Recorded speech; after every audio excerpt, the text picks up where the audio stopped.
Hello guys, आप सबका बहुत बहुत स्वागत है। एक बार फिर से हम लोग आज बात करने वाले हैं लेटेस्ट प्रीवियस ईयर क्वेश्चंस की। लेकिन आज हम लोग बात करेंगे हायर एजुकेशन और पीपल एंड एनवायरनमेंट के जून 2024 में आए हुए लेटेस्ट पैटर्न के क्वेश्चंस की, ताकि इस बार के एग्जाम्स के लिए आपको बिल्कुल आइडिया लग जाए कि कैसे प्रकार के क्वेश्चंस जो है सेट हो रहे हैं। और अगर आपने ये क्वेश्चंस नहीं देखे हैं, मैं पहले से आपको section wise previous year questions करा रहा हूँ।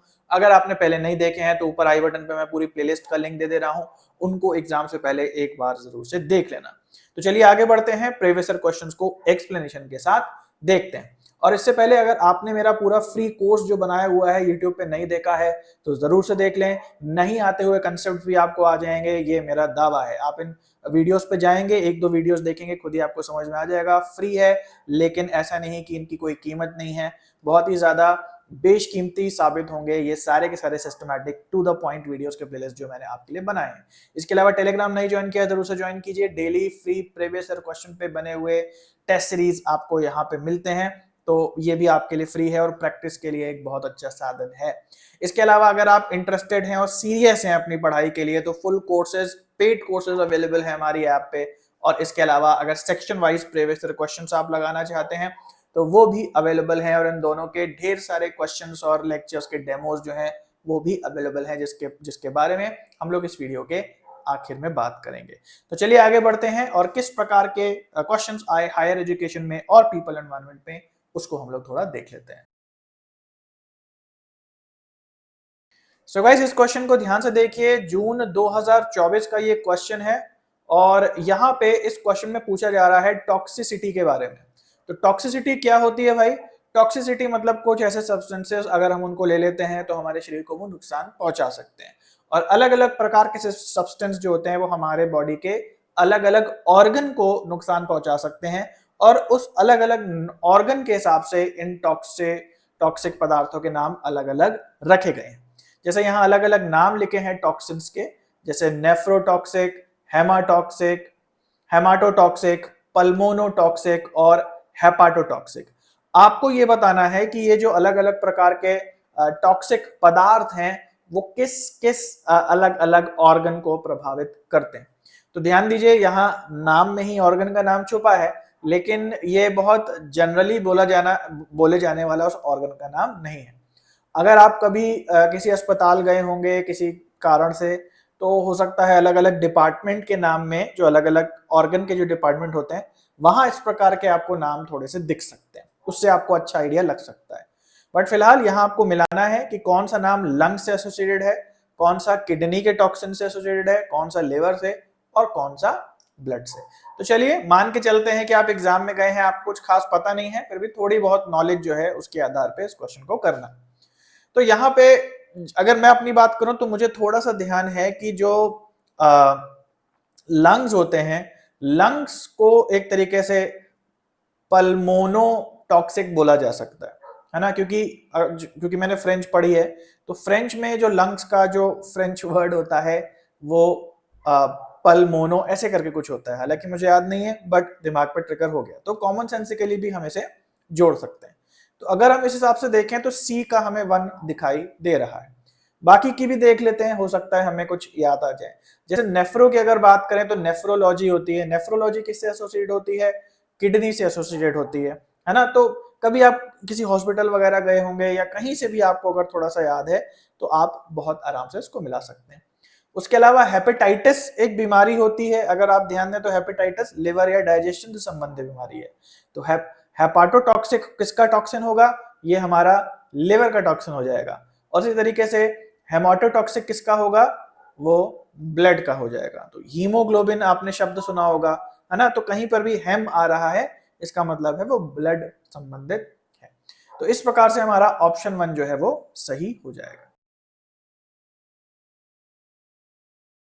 तो ये अगला क्वेश्चन जो है वो जून 2024 से लिया गया है। स्मॉग पे बेस्ड क्वेश्चन है, पीपल एंड एनवायरनमेंट सेक्शन से। यहाँ पूछा जा रहा है कि स्मॉग जो होता है हमारा फोटोकेमिकल स्मॉग, उसका जो फॉर्मेशन है, उसका जो निर्माण है, उसके लिए कौन कौन सी जो गैसेज हैं या पदार्थ हैं वो रिक्वायर्ड है, किन किन इन पॉल्यूटेंट्स की जरूरत होती है स्मॉग को बनाने में? Carbon monoxide, nitrogen dioxide, carbon dioxide, volatile organic compound यानी वीओसीज, और सनलाइट। तो क्या क्या चीजें हैं जो होंगी तो उससे स्मॉग जरूर से बन जाएगा। हमने स्मॉग और सेकेंडरी एयर पोल्यूटेंट्स की बात कही है, जिसमें कि हमने घुमा फिरा के 4-5 पदार्थों की बात कही है। जैसे सबसे पहले हमने NOx या नाइट्रोजन ऑक्साइड्स की बात कही है, सल्फर ऑक्साइड्स की बात कही है, सनलाइट की बात करी है कि इनकी अभिक्रिया से जो है ओजोन बनता है, और उसके अलावा बाष्प की या वेपर की बात की है, पानी जो होता है हमारे एनवायरनमेंट में उसकी बात करी है। तो बेसिकली जो इंपॉर्टेंट गैसेस है वो हमारी नाइट्रोजन डाइऑक्साइड है, इसके अलावा नाइट्रोजन डाइऑक्साइड के में VOC की भी बात करी है, VOC है, और इसके अलावा सनलाइट है, यानी कि A, D और E, सॉरी B, D और E। तो यहाँ पे हमारा फोर्थ ऑप्शन करेक्ट हो जाएगा। इसके अलावा बात रही कार्बन मोनोऑक्साइड और कार्बन डाइऑक्साइड की, तो स्मॉग में ये भी होती हैं, बट स्मॉग जो है स्मोक प्लस फॉग बनाने के लिए मिनिमम में बात करें तो वो इन तीनों से बन जाएगा। हालांकि पॉल्यूटेंट्स में ये भी इंक्लूडेड होते हैं, लेकिन अगर ये ना हो इसके बावजूद भी जो है स्मॉग बन जाएगा। तो एसेंशियल की बात कही गई है, यहाँ पे देखिए लिखा है एसेंशियल की बात कही गई है, तो यहाँ पे ऑप्शन नंबर 4 करेक्ट हो जाएगा। ये काफी नए पैटर्न का सवाल है, पीपल एंड एनवायरनमेंट से, जून 2024 से लिया गया है, और यहाँ न्यूक्लियर पोल्यूशन सेक्शन में एक टर्म आया है यहाँ पे ब्रीडर रिएक्टर का। तो न्यूक्लियर रिएक्टर आप सबको पता है क्या होता है, जिससे न्यूक्लियर एनर्जी के द्वारा ऊर्जा बनाई जाती है। तो यहाँ पे न्यूक्लियर रिएक्टर्स में एक प्रकार होता है ब्रीडर रिएक्टर का, उसके क्या इंपॉर्टेंट पॉइंट्स होते हैं उसको यहाँ पे पूछा गया। तो यहाँ देख लेते हैं कि सबसे पहले समझ ही लेते हैं कि ब्रीडर रिएक्टर का क्या मतलब है। जैसे कि नाम ही बता रहा है ब्रीडर, ब्रीडर का मतलब है ब्रीड करने वाला, कुछ नया उत्पादन करने वाला। तो ब्रीडर रिएक्टर एक ऐसा रिएक्टर है जिसमें आप जितना इनपुट डालते हो, मतलब जितना आप न्यूक्लियर पदार्थ डालते हो, वो उसको विखंडित करता है ना, और उससे वो ऊर्जा बनाता है। और इसके अलावा उससे जो कूड़ा निकलता है, मतलब न्यूक्लियर अवशेष जो निकलता है, वो फेंक दिया जाने वाला नहीं होता, वो ऐसा अवशेष निकालता है जिसे दोबारा यूज किया जा सकता है फिर से ऊर्जा बनाने में। तो इस तरीके से जो ब्रीडर रिएक्टर है वो बहुत इकोनॉमिकल होता है, इसमें वेस्टेज कम होती है, और कम से कम जो मटेरियल है उससे ज्यादा से ज्यादा ऊर्जा बनाई जा सकती है। तो आइए कुछ पॉइंट्स जो दिए हैं देख लेते हैं कौन कौन से पॉइंट्स सही हैं। सबसे पहला, they produce more fissile material than they consume, है ना। तो यहाँ पे जो आप मटेरियल डालते हैं वो उसको तो तोड़ता ही है, और बाकी का जो मटेरियल होता है उससे और मटेरियल बना करके वो निकाल देता है। तो ये बात हमारी सही हो जाएगी। उसके बाद है there are no breeder reactors in India, India में कोई ब्रीडर रिएक्टर नहीं है। तो इंडिया में निश्चित रूप से ब्रीडर रिएक्टर्स हैं, मैंने आपको पढ़ा है, कमेंट में बता देना कि इंडिया में कहां कहां ब्रीडर रिएक्टर्स हैं। उसके बाद there are two types of fast and slow breeder reactors, तो ये बात सही है, ब्रीडर रिएक्टर दो प्रकार के होते हैं, एक जल्दी ऊर्जा बनाते हैं, एक धीमे ऊर्जा बनाते हैं। उसके बाद है for breeding operation the conversion ratio fizzle material material produced and consumed should be more than 1। तो क्या कह रहा है कि ब्रीडिंग ऑपरेशन का क्या मतलब है कि जितना भी उसमें मटेरियल डाला जाए उत्पादन के लिए, उससे ज्यादा मटेरियल जो है वो, मतलब जितना कंजम्पशन के लिए डाला जाए, खर्चा करने के लिए डाला जाए, उससे ज्यादा वो उत्पाद उसका कर दे। 1:1 रेशियो ना हो, 1 से ज्यादा रेशियो, मतलब ज्यादा जितना डाला जाए उससे ज्यादा वो उसको उत्पादन करे उसका। तो ये भी हमारा सही हो जाएगा। अगला है breeder reactor produces more nuclear waste than conventional ones. कह रहा है कि ब्रीडर रिएक्टर जो है कन्वेंशनल जो आम रिएक्टर्स होते हैं उनसे ज्यादा वेस्ट, उनसे ज्यादा कूड़ा प्रोड्यूस करता है। तो ये बात गलत हो जाएगी।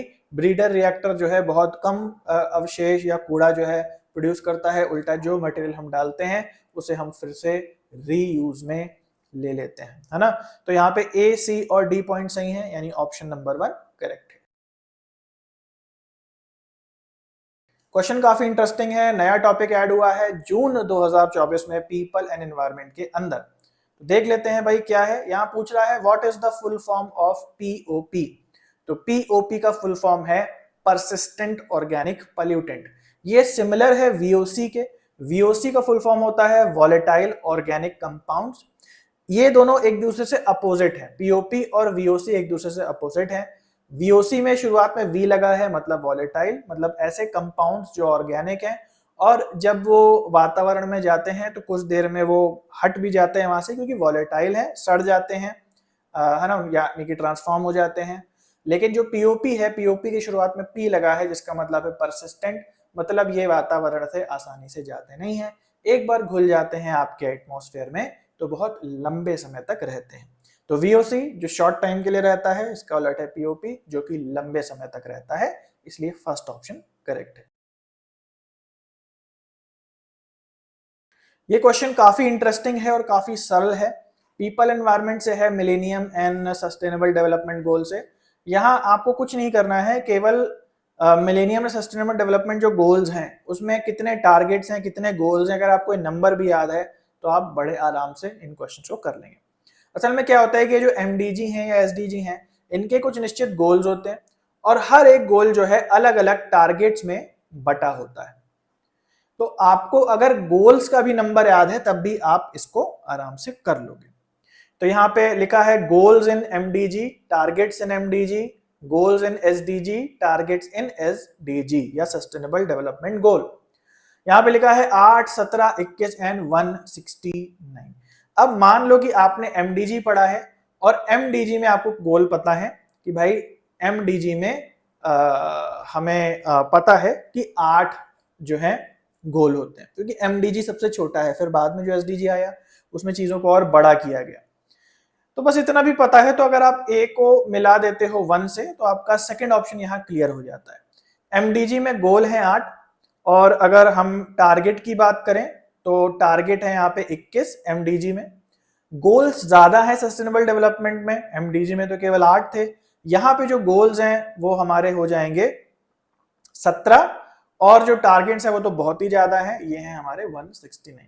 तो केवल एक भी अगर आपको याद होगा कि एमडीजी का जो गोल है तो आप सारे के सारे बड़े आराम से मिला देंगे, इसलिए ऑप्शन नंबर 2 करेक्ट है। तो ये अगला क्वेश्चन देखते हैं, ये जून 2024 से लिया गया है, हायर एजुकेशन का हमारा क्वेश्चन है।